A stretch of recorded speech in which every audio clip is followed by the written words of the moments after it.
Y vamos a hablar de un tema que casi no es, digamos, el preferido de los profesores y las profesoras, que es la evaluación. Yo diría que tal vez es el aspecto más tedioso para nosotros. Y probablemente por eso se evada un tanto. Para mí no es tan cómodo, pero creo que es una responsabilidad. Porque el proceso docente se puede malograr por una evaluación que no sea adecuada. Y estamos hablando de hace tiempo de constructivismo, estamos hablando de un enfoque discursivo, estamos hablando de un enfoque basado en el desarrollo de competencia. Y cada vez que digo esto tengo que hacer una aclaración, porque el término que predomina es educación por competencia, y eso es erróneo, porque por competencia nos está remitiendo a ese mismo currículum por objetivo. Parecería que nosotros vamos a hablar de competencia y que la competencia. Yo creo que el enfoque debe ser basado, orientado al desarrollo de competencias. Creo que esa es la intención cuando dicen por competencia, pero los académicos y académicas tenemos que ser precisos. No basta que sea por competencia, tiene que ser orientado al desarrollo de competencia. Ahora resulta que cada paradigma pedagógico reclama una metodología para plasmarse y reclama una forma de evaluación. No podemos enseñar con un enfoque, por ejemplo, discursivo y seguir evaluando en un enfoque informativo, donde los estudiantes se informan y nada más. Por eso he venido reflexionando. Incluso esta iba a ser mi ponencia. Julio César estaba ahí, que yo creo que hasta llegamos a proyectarla. Mi ponencia en un congreso de UNAPEC, en el 8º congreso de UNAPEC.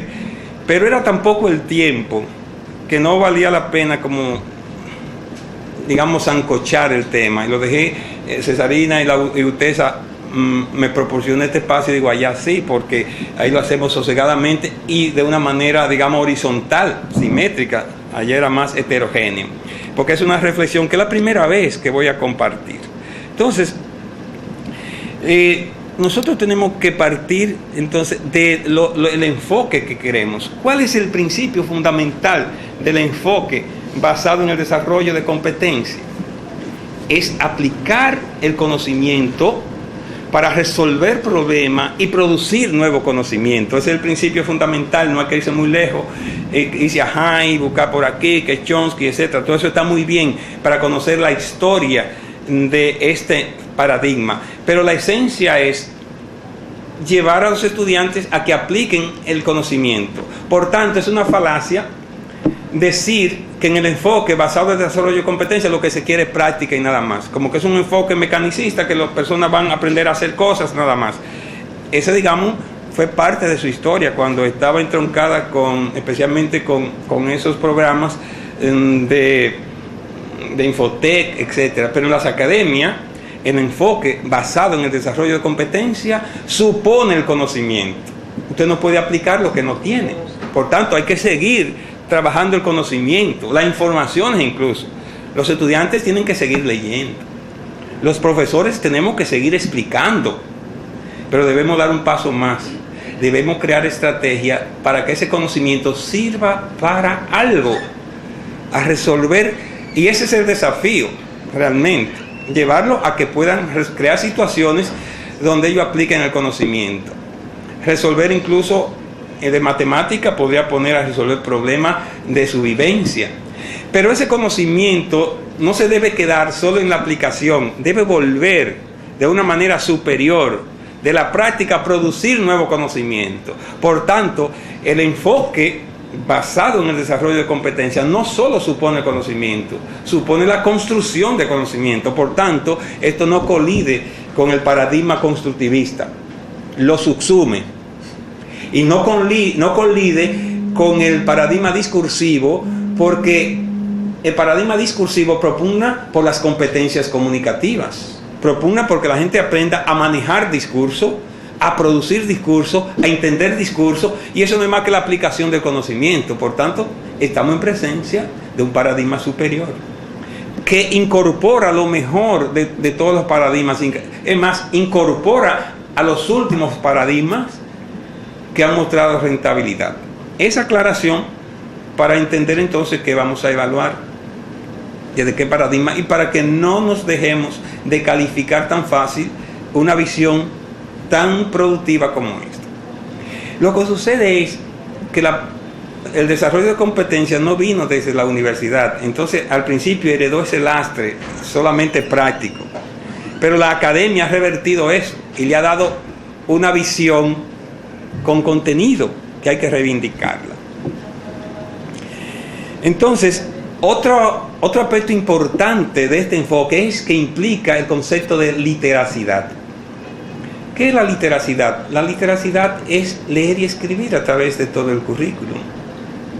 O sea que en Estados Unidos se utiliza mucho este concepto. ¿Y por qué el concepto o el paradigma de educación basada en el desarrollo de competencia implica la literacidad? Porque precisamente desde el área, no solamente el área de letra, debería ser desde todas las asignaturas, porque precisamente la literacidad implica escribir y leer en todas las asignaturas. A mí me satisfizo mucho cuando comencé a oír este paradigma, porque aquí hay personas que de algún modo han estado en contacto conmigo hace mucho tiempo, y yo propuse en el 92 el enfoque, la lengua como eje transversal del currículum, como macroeje transversal, o sea que todo el currículum estuviera atravesado por la lengua. Y ahora, claro, yo admito que esto es superior, no dicen la lengua, no, el discurso.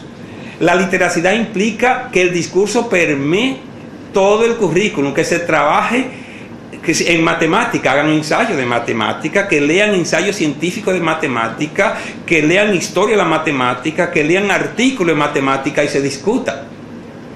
Cada asignatura, cada área tiene su propia liturgia discursiva, pero hay unos principios generales que compete a todo el discurso, la llamada textura, o sea, la coherencia, la cohesión, la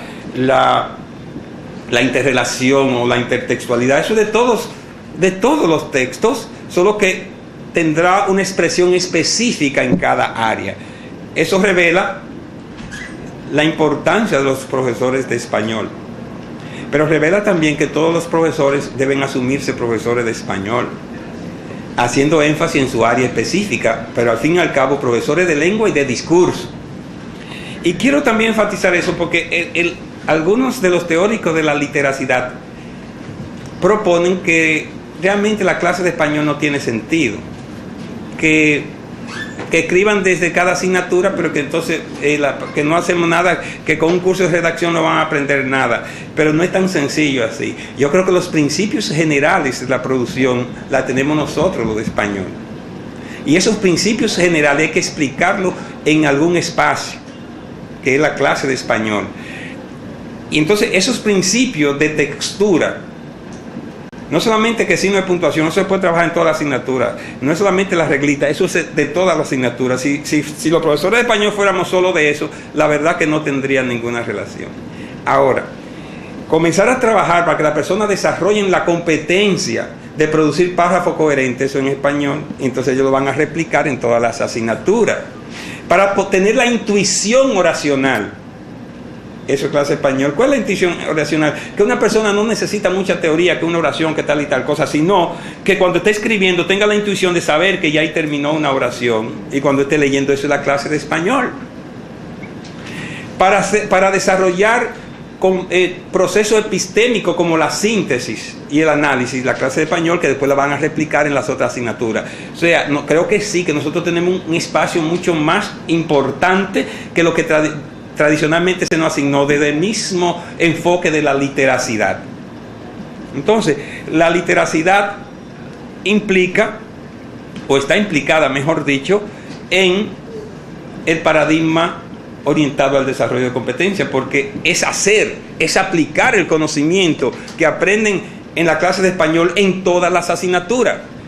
Es replicar esas habilidades en esos discursos específicos, o en esos géneros discursivos específicos, lo aplicarían ahí. Y tercero, también es posible establecer principios generales de lo que podríamos llamar la evaluación pertinente a todo el currículum. Sabemos que hay principios que todavía se pueden mantener dentro de este enfoque. Por ejemplo, toda evaluación pertinente tiene que partir de una relación entre los objetivos, los métodos y la evaluación misma. Yo no puedo, si estoy evaluando, si mi objetivo era en el párrafo, que aprendan a identificar párrafo y a producir párrafo de X cantidad de oraciones con tal tipo de coherencia, etcétera. Entonces evaluarlo. ¿Cuántos párrafos hay ahí? ¿Cuál es la idea central de ese párrafo? ¿Cuántas oraciones tiene ya? Porque eso no hay una correspondencia, porque el objetivo no era eso. Tienen que producir párrafos porque el objetivo era producir párrafos para evaluarlo. Entonces podría ser que un estudiante que haya aprendido mucho se queme porque usted lo está evaluando de otra cosa, a pesar que es el mismo contenido, pero no es el mismo objetivo. Entonces un buen estudiante que aprende a escribir párrafos, usted lo examina de metalingüística, se te puede quemar, pero no fue que no aprendió, sino que usted no evaluó. Esa evaluación no es pertinente, porque no se ha establecido la relación fundamental de objetivo, contenido, método y evaluación. Yo soy un tanto radical en esto. Yo digo que los contenidos en última instancia son parte del mismo método. Si vamos, y más en la materia de español, excepto tal vez una clase de biología que van a enseñar a hacer tal vez una disección de un animalito, pero en un alto porcentaje es conceptos que van a manejar, es producir discursos. Por tanto, los contenidos deben ser medio para lograr esos objetivos. El párrafo es un medio para que los profesores de español logremos que desarrollen determinada competencia. No puede ser el objetivo per se que sepan lo que es un párrafo ya. Desde ese punto de vista hay que digo que los contenidos no deben tener un objetivo en sí mismo, sino un medio para llegar a determinado objetivo que en nuestro caso debería ser el desarrollo de competencia. Por eso, entonces, esas aclaraciones, si podemos establecer puntos en común entre la evaluación, entre todos los tipos de evaluación del currículum, podríamos entonces, sabiendo esto, que ese principio es válido a toda evaluación pertinente, a toda, no solamente desde el enfoque de nosotros. En toda evaluación debe establecerse esa relación entre objetivo, método, contenido. ¿Qué es lo que ha predominado? Basarse solo en el contenido. Y se obvia entonces el objetivo y el método. Porque el método va a estar determinado por el objetivo. Es más, el objetivo determina el mismo contenido. No es al revés, no es coger un contenido y ponerle objetivo y ponerle cosas. No, ¿qué es lo que yo quiero? Esa es la primera pregunta. Yo quiero que aprendan a producir determinadas estructuras. Quiero estimular el desarrollo del pensamiento con cuáles contenidos trabajo para llegar a eso. Entonces, ¿qué método utilizo? Y entonces vienen las estrategias. Producir estrategias que me lleven a eso, no simplemente desarrollar unos contenidos. Y a ver, por eso es que hay profesores que ellos mismos hablan. Ellos son el método, son el contenido, son todo. Ellos hablan, son la fuente, el manantial infinito del conocimiento. Los estudiantes, los pichoncitos que se alimentan del contenido de los profesores. Porque están viendo que el fin, parece, de la educación sería la de establecer en la mente de los estudiantes el conocimiento que tiene el profesor. Pero si uno dice, no, yo lo que quiero es esto, entonces te lleva, nos obliga, y los profesores podemos producir estrategias cuando nos hacemos esa pregunta.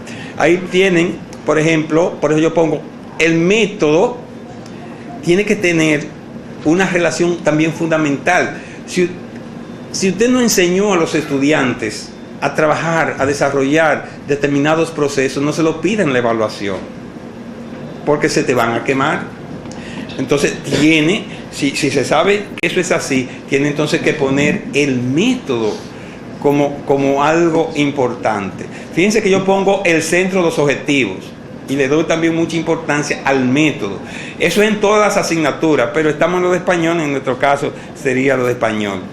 Si nos lleváramos de este principio, nuestras evaluaciones serían pertinentes siempre. Entonces, otro principio de la evaluación pertinente, ustedes saben que es la validez de nuestros reactivos, nuestro enunciado, que sean válidos para lo que yo estoy evaluando. Hay estudiantes que pasan una asignatura porque se la sabían ya antes, no porque uno lo hizo así. Entonces, tiene que tener validez. Eso es incluso un principio de la misma ciencia.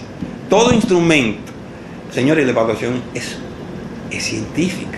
La evaluación es un procedimiento científico, aunque la gente la quieran banalizar. Aunque quieran decir, pero usted es tradicional, que usted da examen. Sí, yo soy tradicional. Yo no tengo nada contra la tradición. La tradición tiene muchos elementos importantes. Lo que sucede es que una cosa es una evaluación que me sale, digamos, caprichosa, y otra es la evaluación basada en los principios de la ciencia. Y uno de los principios de los instrumentos científicos es que sean válidos para lo que usted tiene y sean también, que además de esa validez, haya confianza, tengan el nivel de confianza de que sí, esto mide lo que yo quiero medir, etc.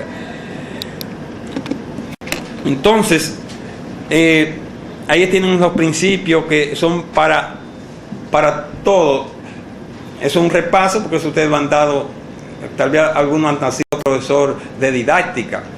Aquí la diferencia estaría en la diafanidad, que para mí, en un enfoque basado en el desarrollo de competencia, debe haber diálogo entre los estudiantes y los profesores. Y ese diálogo no es simplemente que participen en clase.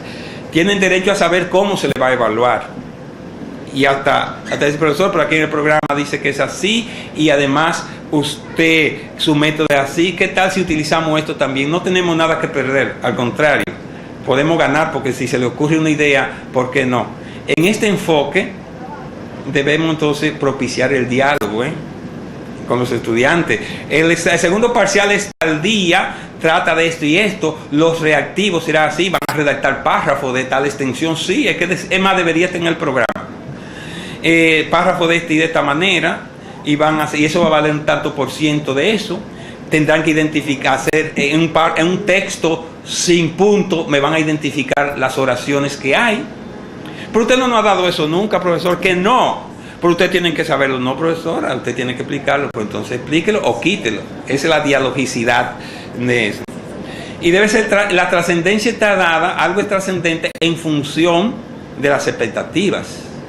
Una gente que gane 1.000 millones, se saca 1 millón, eso no es trascendente, sus expectativas no son eso. Pero para mí sería algo muy trascendente. Y para ustedes. Entonces, la trascendencia va a estar dada si eso que estamos trabajando tiene esa relación con las expectativas que se ha creado en el curso, con los métodos que usted utilizó, o sea, las estrategias, con los objetivos que usted les propuso, etc. En este enfoque también es importante la continuidad. Una asignatura que los estudiantes puedan irse por 3 semanas y volver y nada ha pasado, hay que revisarla. Están ahí dando vueltas, eso es una forma circular. Una asignatura bien dirigida tiene que tener impacto si una gente pierde una clase. Porque si no, que es un problema que confrontó el constructivismo en su primera parte, que los profesores pasaban el tiempo con un texto, ahí volvían en el mismo texto y cogían otro texto, busque sustantivo, porque era el enfoque textual, busque adjetivo, después otro texto para buscar sustantivo, adjetivo. Usted podía faltar un mes, volver y va a encontrar trabajando buscando sustantivo, adjetivo. Entonces es algo circular. Debemos procurar, claro, esto es evaluación, pero la evaluación, recuerden, no se puede hacer al margen de los métodos. Entonces, la misma evaluación debe reflejar ese espíritu. Usted quiere ver si el conocimiento de ello fue ascendente. Porque el examen debe ser una pieza didáctica, en el fondo. Si el examen está bien elaborado, es una propuesta de organización de la misma asignatura. En maestría yo estoy utilizando una modalidad, y es que me hagan al final un compendio crítico de la asignatura o un ensayo holístico. Explíqueme en tantas páginas con esta y esta característica todo lo que usted aprendió aquí o fuera que tenga que ver con la asignatura, porque a veces usted hasta leyó un artículo por ahí y lo incorpora.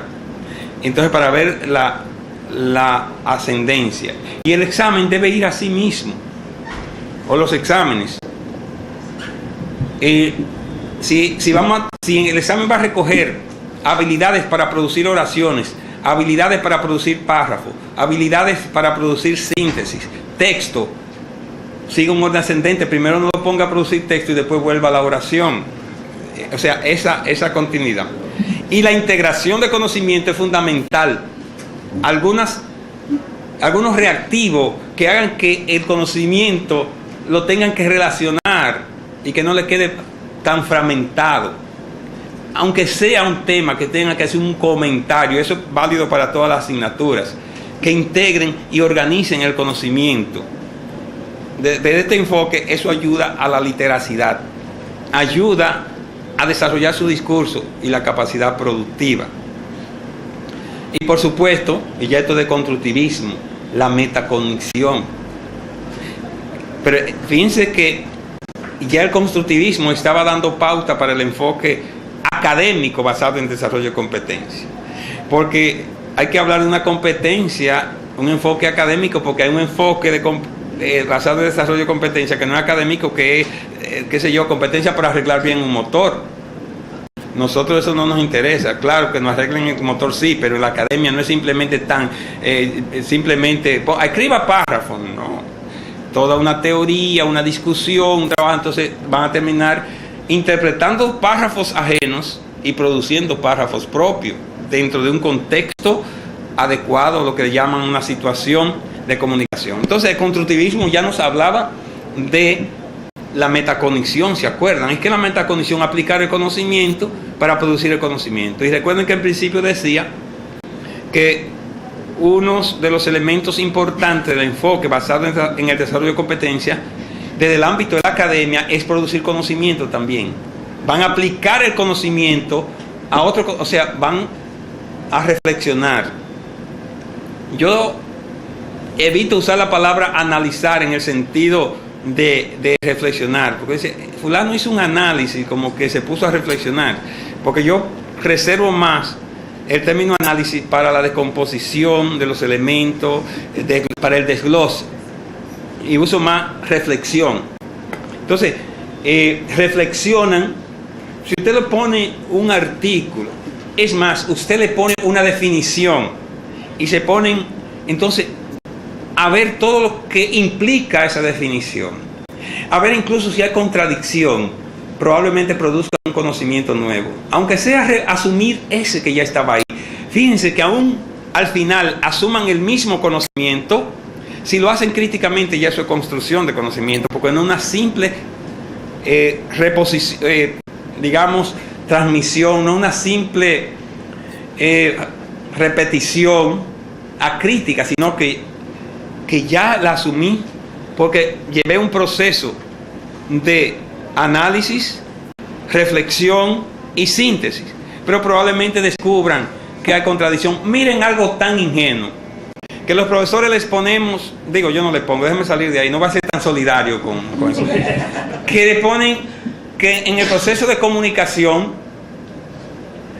primero dicen que nos comunicamos, que la lengua es un sistema de signos, ¿verdad que sí? Que eso lo sabemos, que la lengua se basa en el signo.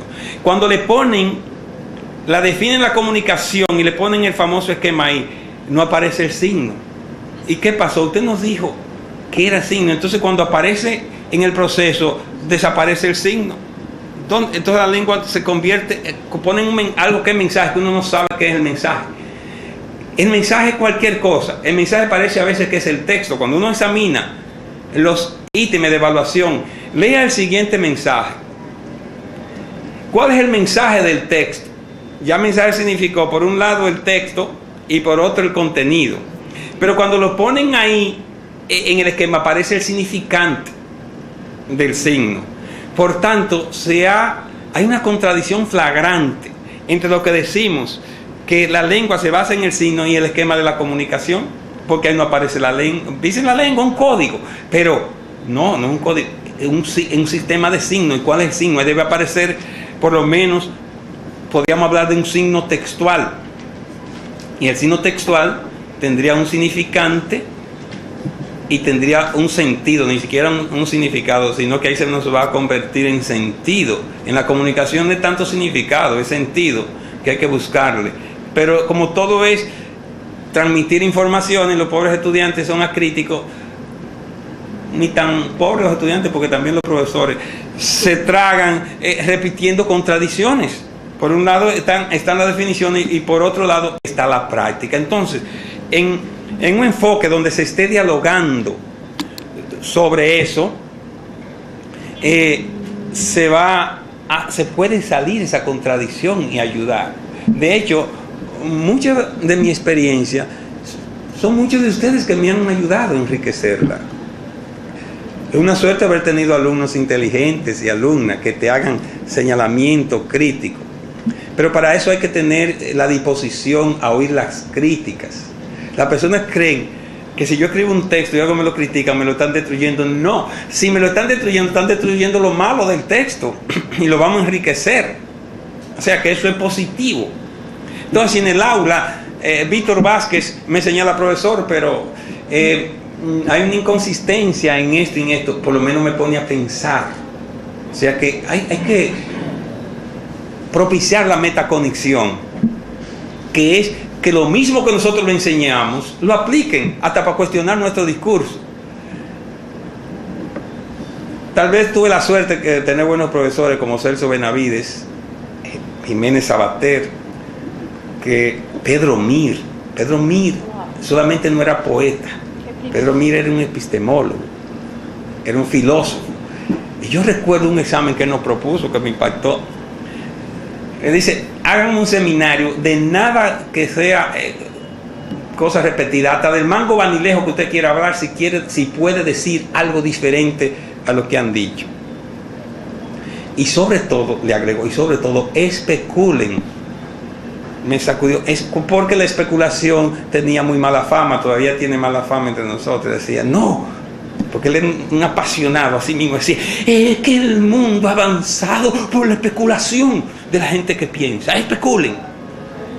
Y me atreví a especular y me premió con un 100. Y yo, pues vale la pena especular, porque mira, fue coherente. Fue coherente, porque fue cosas que me surgían. Yo ahorita me voy a arriesgar, se atreve a quemar, porque estas son cosas que me han salido. Y me puso observaciones, falta ortográfica, cositas así, pero también me puso, pero su pensamiento está muy bueno. Y más debo decirles, algunos habrán observado que a mí me gusta ponerle epígrafe a los textos. Eso fue de Pedro Mir también. Pedro Mir tiene sus libros, le pone epígrafe, tiene Apertura a la Estética, que yo no sé por qué ese libro no se usa, una joya. Apertura a la estética. Y entonces recuerdo este pensamiento que decía ahí: el descubrimiento más formidable de los seres humanos ha sido el sustantivo común. Decía uno en su epígrafe. ¿Cómo? Cuando me pongo porque yo pensaba que el sustantivo importante era el propio, y me salta ahí que el sustantivo común fue el descubrimiento, el descubrimiento más formidable de los seres humanos. Fíjense el impacto de alguna frase, eso, todo un discurso hay detrás de eso. O sea, que profesores que son coherentes, que se atreven a desafiarte, te ayudan. Y después que los estudiantes se acostumbran a este tipo de práctica, no quieren personas que los subestimen. La metaconexión, decía, nos viene desde el mismo constructivismo y se ha aplicado a este enfoque orientado al desarrollo de competencia. Y algo que está de moda es la inferencia, que tiene mucho que ver con esa frase de Pedro Mir. Sin inferencia no hay sustantivo común, porque el sustantivo común es el concepto. El sustantivo común es el concepto, y el concepto se produce a través de inferencia. Después que he ido involucrándome un poco con la epistemología, con las reflexiones, veo la trascendencia, que a lo mejor hasta lo vi una exageración en ese entonces, pero ahora yo estoy convencido que sí, que el descubrimiento más grande de la humanidad ha sido el sustantivo común, porque todo lo que ha venido después se ha derivado de ahí. Es el poder de abstracción que nos está hablando en el sustantivo común está el poder de abstracción de los seres humanos. Y las abstracciones son posibles a través de un proceso inferencial. Entonces tenemos que propiciar que los estudiantes lleguen a conclusiones a través de procesos inferenciales. Son desafíos que tenemos. Y que esa evaluación también lleve a la producción dentro de este enfoque, producir. Esos serían los principios fundamentales del enfoque orientado al desarrollo de competencia. Algo importante que debemos propiciar es también lo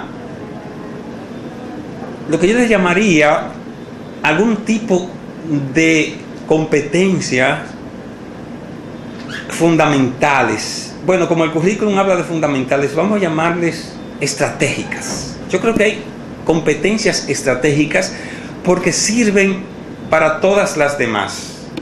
Por ejemplo, la competencia pragmática, que es tal vez la que menos se ha trabajado en nuestro medio, tiene que ver con la vida misma. Tal vez ninguna competencia esté tan cerca intrínsecamente del enfoque basado en esa línea que la pragmática. ¿Por qué? Porque la pragmática tiene que ver con el desenvolvimiento, con la conducta discursiva en el contexto. Y nuestros estudiantes y nuestra gente en sentido general no sabe diferenciar, desenvolverse, digamos, en un ambiente formal, en un ambiente informal, saber hasta el tono, cómo me dirijo a mi madre en determinada situación, cómo me dirijo a una autoridad. No es que tiene que ser sumisión, porque a veces coge un tono de sumisión, no hay que ser sumiso. O cuando uno tiene que decir algo engorroso, tiende a hacer de su discurso todo lo contrario de lo que debe ser. Entonces lo pone como un poco blandengue, suave. No, ahí es que tú tienes que ser firme, porque entonces te van a juzgar que tú estás por dejar eso. Si tú tienes que decirle un no a una gente trascendente, no se lo diga, yo no encuentro cómo decirte, porque mira, ¿y cómo te digo? Porque te va a atacar y él no te lo va a revertir. Eso no es posible. Díselo aunque tú tengas que sacar fuerza donde sea. Hay no que hay que decirlo con contundencia, eso es pragmático. O determinadas situaciones. Pero asimismo, hay situaciones que usted tiene que ser tierno en la voz. No lo puede decir de otra manera, eso es pragmática. Hay situaciones que usted tiene que callarse y no hablar, eso es pragmática. Hay situaciones que usted tiene que levantar la cabeza y hablar con firmeza, eso es pragmática. O sea, la pragmática está por donde quiera que haya práctica discursiva. Pero no se puede estudiar pragmática simplemente definiendo lo que es la pragmática. Es creando situaciones de los estudiantes. Por ejemplo, los estudiantes hablando en el aula con un celular, eso es antipragmático, ahí mismo se aprovechan, dicen, bueno, miren, eso está chocante por el tieto. O hablando alto en el pasillo por el celular, eso no es simplemente falta de educación, sí, pero de educación pragmática. Y fíjense que hay personas que ni siquiera van a la universidad y tienen una competencia pragmática intuitiva, donde gente se le llama, porque gente tiene como una inteligencia.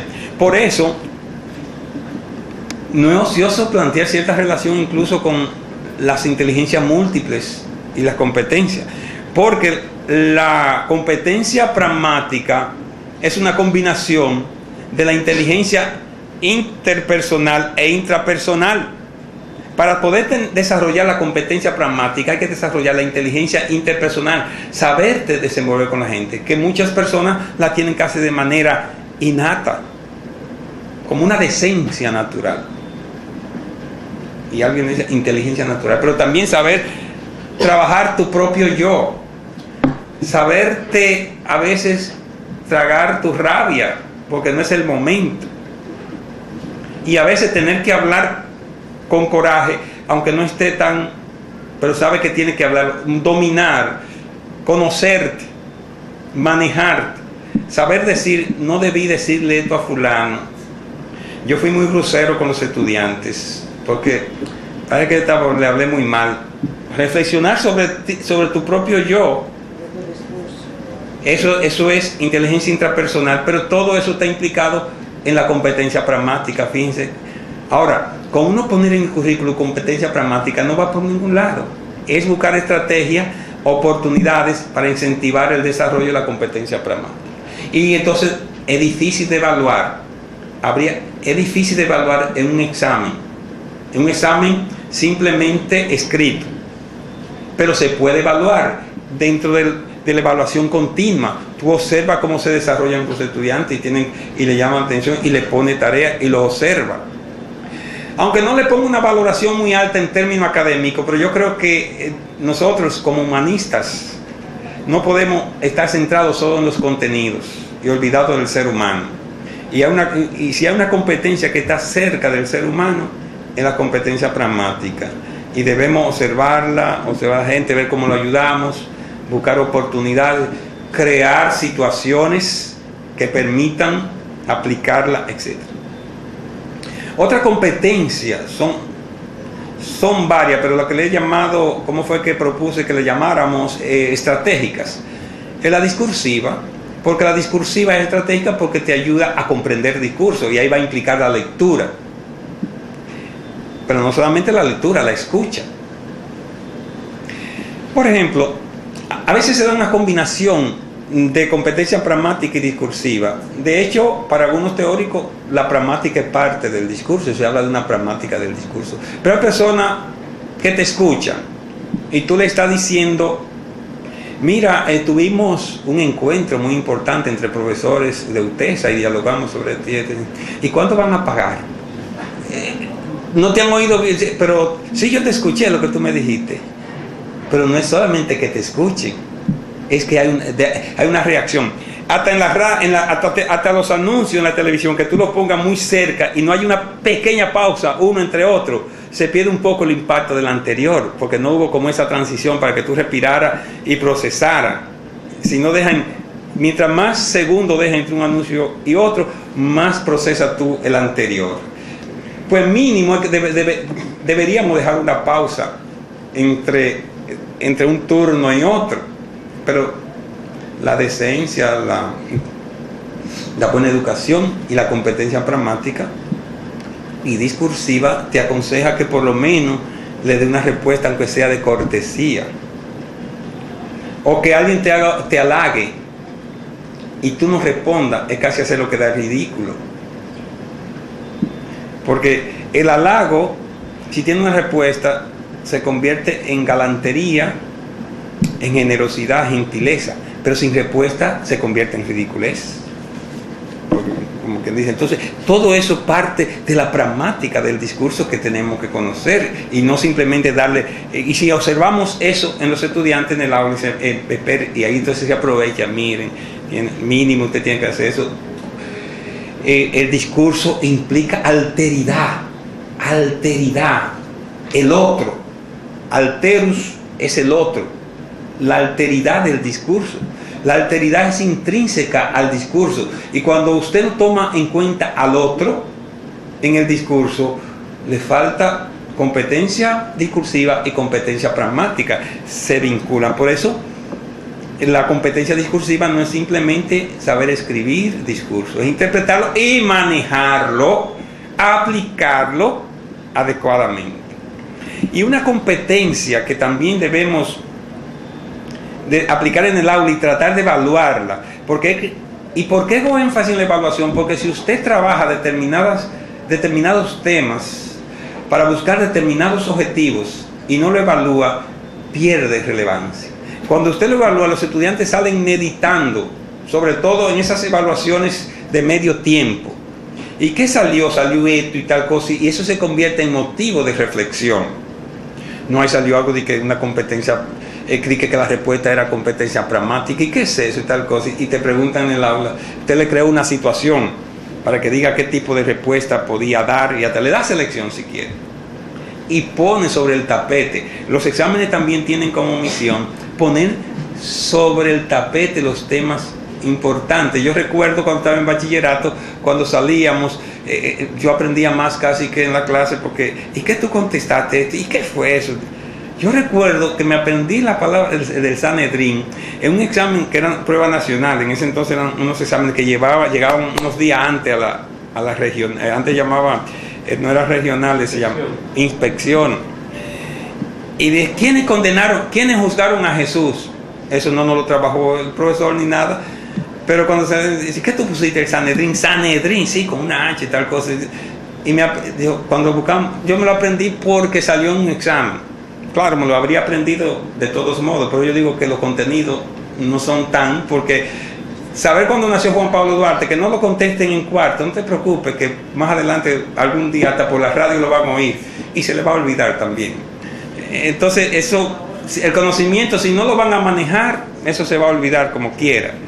De ahí la importancia de este enfoque y la importancia de esta competencia que yo he venido trabajando.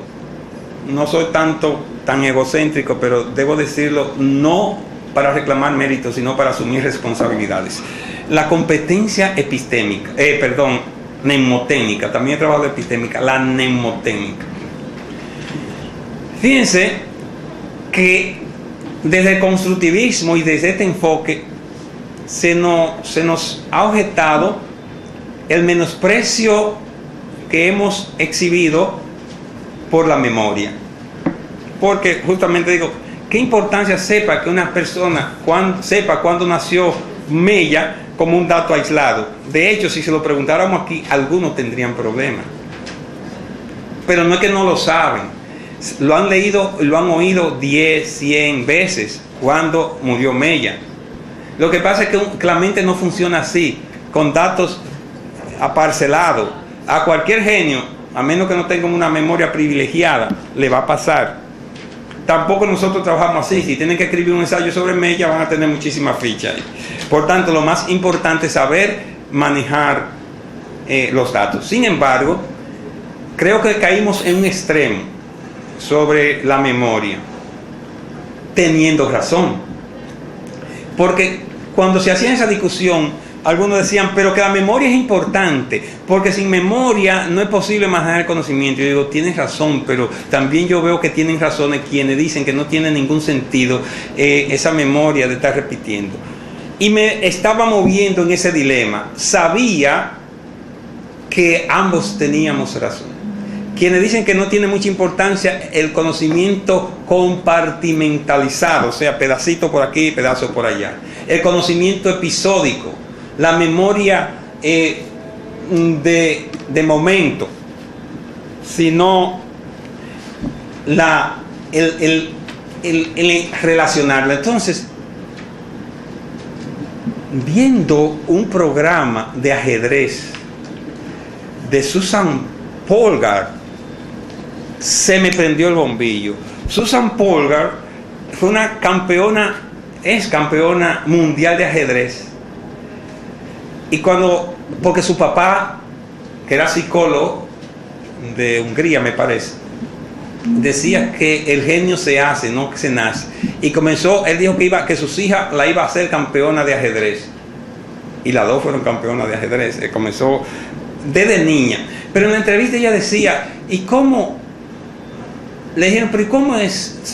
¿Dónde está el secreto? Dice, el secreto está en organizar los universos cognitivos con un orden determinado para recordarlo. Digo, desarrollar una memoria asociativa. Dice, le pusieron un tablero, un camión, no sé si alguno ha visto eso, porque lo ponen en National Geographic.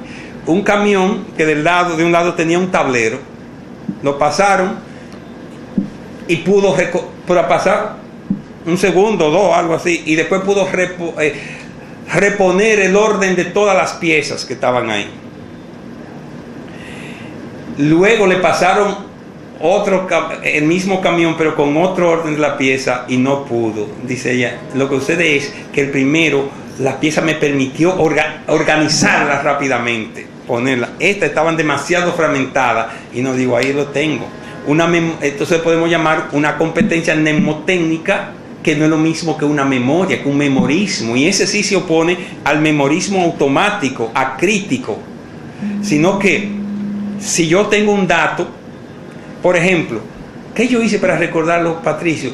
Primero asocié que todos nacieron los 3 primeros meses del año, entonces ya ahí lo ubico, pero también que entre 1813 y 1816, o sea que están ahí cerquita también.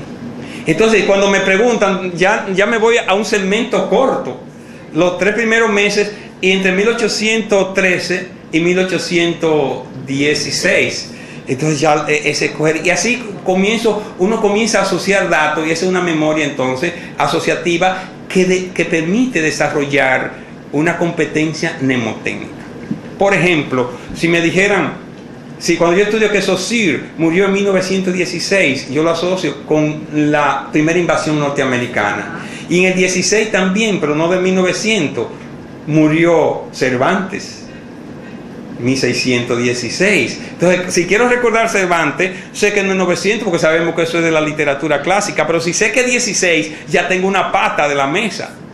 Y digo, no puede haber sido 1700, no, porque... Pero el mismo Quijote fue publicado en 1505, la primera parte, la devastación de Osorio, 1800, no, la misma fecha, 1605, 100 años después, digo, entonces lo ubico, porque no es tanto tener, un punto, es tener una franja, tanto en el espacio como en el tiempo, que te permita operar críticamente. Salomé Ureña de Enrique murió 1897. En esa época entonces nació Jorge Luis Borges. Entonces es asociar lo remoto con lo cercano, lo infrecuente con lo frecuente, porque, por ejemplo, para conjugar y esto lo he puesto en otras situaciones, para conjugar el verbo satisfacer, el verbo hacer, que son exactamente igual de complicados. Lo que sucede es que como el verbo hacer es frecuente, lo frecuente no se olvida, el otro es infrecuente. Entonces, lo infrecuente con lo frecuente, y esas son entonces estrategias mnemotécnicas. Lo muy lejano con lo cercano. A veces yo conozco a alguien, digo, wow, no me acuerdo, entonces lo asocio. Por ejemplo, vamos a suponer que yo conozca por ahí a alguien y se me parezca Bernarda. Tal vez no se llame Bernarda, pero es parecido. Entonces, si lo que encuentro más rápido, entonces la asocio y digo, esta es y la encuentro. A veces me encuentro yo con personas mucho tiempo sin ver y le digo su nombre, quedan como sorprendidos, pero yo ahí comienzo la maquinita a trabajar. Entonces tengo un amigo que se llama Rafael y lo asocié con este, digo, este es Rafael. Hola, Rafael. Entonces, ahora en los exámenes, en vez de hacerle preguntas tan puntuales, créele constelaciones de conocimiento por la fonología, ¿no? Esas constelaciones de conocimiento que están relacionados, y entonces ellos razonarán mejor, y el mismo examen lo está enseñando a aprender.